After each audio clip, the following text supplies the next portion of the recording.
Hi అండి. Welcome back to Kashi Annapurna శాకాహార వంటలు. ఫస్ట్ టైం నా ఛానల్ చూస్తుంటే సబ్స్క్రైబ్ చేసుకోవడం మర్చిపోకండి ఫ్రెండ్స్.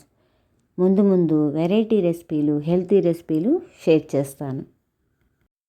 ఇవాళ మన ఛానల్లో రెసిపీ వచ్చేసి ఆలుగడ్డతోటి టమాటా కర్రీ. చాలా బాగుంటుంది. రైస్లో కానీ అలాగే చపాతీలో కానీ ఈ విధంగా ట్రై చేసి చూడండి. చాలా చాలా రుచిగా ఉంటుంది. ముందుగా ఏం చేస్తారంటే 2 ఉల్లిపాయలు శుభ్రంగా పొట్టంతా తీసేసి చాకుతోటి సన్నగా ముక్కలుగా కట్ చేసి ఒక బౌల్లో పక్కన పెట్టుకోండి.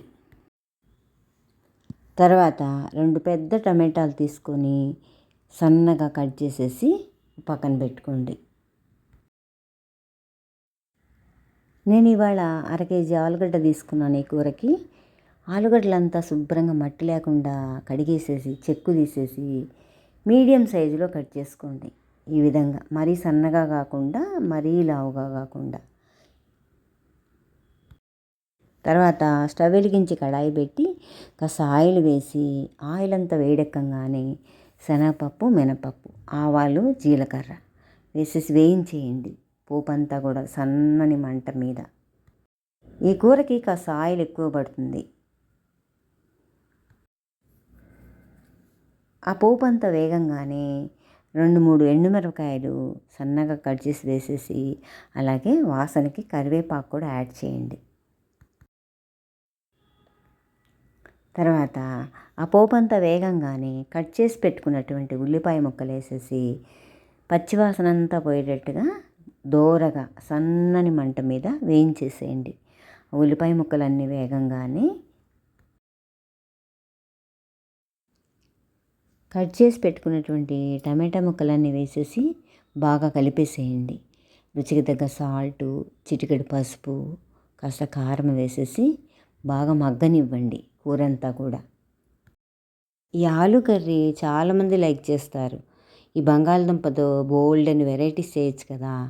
చిన్నప్పుడు మేము ఏం చేసేవాళ్ళం అంటే మా అమ్మ ఆలు ఫ్రై చేసినప్పుడు అటొచ్చి ఇటొచ్చి ముక్కలన్నీ నోట్లో ఎగరేసుకొని తింటూ ఉండేవాళ్ళం. చాలామంది పెద్దవాళ్ళు కూడా వంట చేసేటప్పుడు నోట్లో వేసుకోకుండా ఉండరు ముక్కల్ని.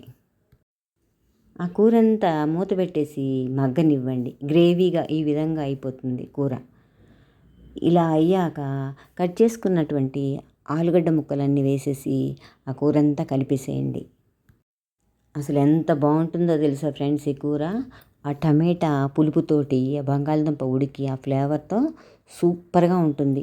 చపాతీలో కానీ రైస్లో కానీ చాలా చాలా బాగుంటుంది. తప్పకుండా ట్రై చేయండి. ఇలా మూత పెట్టేసేసి 10 నిమిషాలు మగ్గనివ్వండి. ఫాస్ట్గా అయిపోతుంది, ఆలుగడ్డ కదా, ఎక్కువ టైం తీసుకోదు. ఆ కూర అంతా మాడకుండా కదుపుతూ ఉండండి. 10 నిమిషాల్లో రెడీ అయిపోతుంది. అలా రెడీ అయినటువంటి కూరని ఒక బౌల్లో సర్వ్ చేసుకోండి.